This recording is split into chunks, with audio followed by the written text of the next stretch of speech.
രാഹുൽ മാങ്കൂട്ടത്തിൽ ഇപ്പോൾ പാലക്കാട് എത്തിയതോടുകൂടി പ്രാദേശിക നേതൃത്വം ഒപ്പം നിന്നിരുന്നു. നമ്മൾ കഴിഞ്ഞ ദിവസമൊക്കെ നേതാക്കൾ ഉൾപ്പെടെ കൈ കൊടുക്കുന്നതൊക്കെ കണ്ടതാണ്. കുറെ പ്രാദേശിക നേതാക്കളും ഒക്കെ ഉണ്ടായിരുന്നു. അങ്ങനെ അതിനെല്ലാം പിന്തുണച്ചുകൊണ്ട് കൂടുതൽ നേതാക്കളും ഇപ്പോൾ രംഗത്തെത്തുകയാണ്. അങ്ങനെ പാലക്കാട് രാഷ്ട്രീയം ഇപ്പോൾ എന്താണ് എന്നുകൂടി നോക്കാം.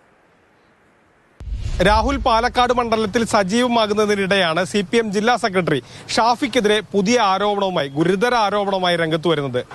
രാഹുലും ഷാഫിയും തമ്മിൽ കൂട്ടുകച്ചവടമാണ്. ഷാഫി ആരെ കണ്ടാലും, സുന്ദരിയായ സ്ത്രീയെ കണ്ടാൽ ബാംഗ്ലൂർക്ക് ട്രിപ്പ് പോകാമോ എന്ന് ചോദിക്കും. അത്തരത്തിലുള്ള ഗുരുതരമായിട്ടുള്ള ലൈംഗിക ആരോപണമാണ് ഷാഫിക്കെതിരെ CPM പാലക്കാട് ജില്ലാ സെക്രട്ടറി തന്നെ ഉന്നയിക്കുന്നത്. കൂട്ടുകച്ചവടം ഈ കാര്യത്തിൽ നേരിട്ട് ചോദിക്കണമെന്നാ പറയുന്നത്. ആരെങ്കിലും ഒന്ന് നന്നായി കണ്ടാൽ എന്നാ പിന്നെ ബാംഗ്ലൂർ ട്രിപ്പ് അടിക്കുക എന്നാണ് ചോദിക്കുന്നത്. ആര്? ഹെഡ്മാസ്റ്റർ തന്നെ.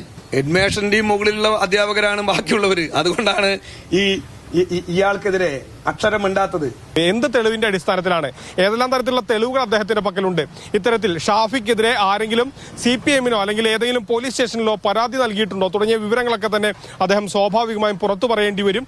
അതേസമയം തന്നെ 38 ദിവസങ്ങൾക്ക് ശേഷം കഴിഞ്ഞ ദിവസമാണ് രാഹുൽ പാലക്കാട് മണ്ഡലത്തിലെത്തുന്നത്. മണ്ഡലത്തിൽ വീണ്ടും കളം പിടിക്കുക, സജീവമാകുക എന്ന ലക്ഷ്യത്തോടെ ചില വ്യക്തിപരമായുള്ള സന്ദർശനങ്ങളിലാണ് ഇപ്പോൾ രാഹുൽ ഉള്ളത്. അദ്ദേഹം അവിടുത്തെ MLA അല്ലേ? അദ്ദേഹത്തിനെതിരായി പാർട്ടി ഒരു നടപടി എടുത്തിരിക്കുന്ന ആ നടപടി നിലനിൽക്കുകയാണ്.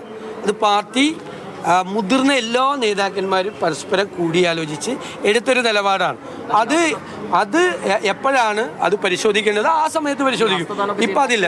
രാഹുലിന്റെ മുന്നിലുള്ള പ്രധാനപ്പെട്ട വെല്ലുവിളി, പൊതുപരിപാടികൾ പങ്കെടുക്കുമ്പോൾ BJP-യുടെ പ്രതിഷേധമുണ്ടാകും. അതിനെ നേരിടുക. അത്തരത്തിലുള്ള നിരവധി വെല്ലുവിളികൾ ഇനി രാഹുലിന് മുന്നിലും ഉണ്ട്.